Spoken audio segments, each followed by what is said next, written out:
প্রায় ৩০০ বছর পুরনো এই শিব মন্দিরে বলা হয় এখানে স্বয়ং শিবের বাস এবং এখানেই দেবী পার্বতীর সাথে শিবের মিলন হয়েছিল।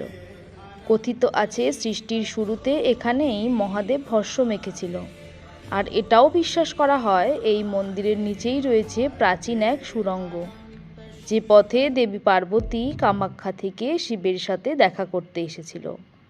আর এই উমানন্দ নামের অর্থ যখন দেবী উমা শিবের সাথে দেখা করে আনন্দ পেয়েছিল, অর্থাৎ উমা যোগ আনন্দ।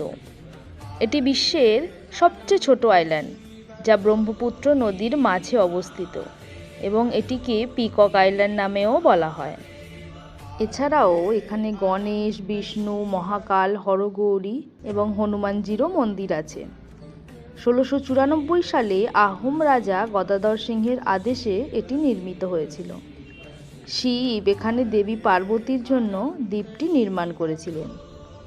আজও গুয়াহাটিতে অবস্থিত উমানন্দে হাজার হাজার দর্শনার্থী ভক্তি ভরে চলে আসেন শিবের দর্শন পেতে। বিশ্বাস করা হয় উমানন্দে আজও শিবের দর্শন পেয়ে মানুষের জীবনের নানান বিপদ আপদ কেটে যায়। আর এই মন্দিরে আসার জন্য গুয়াহাটির কাছারি বাজার ঘাট অথবা ফ্যান্সি বাজার ঘাট থেকে নৌকা বা ফেরি করে ব্রহ্মপুত্র নদের মাঝে এই দ্বীপে যাওয়া যায়।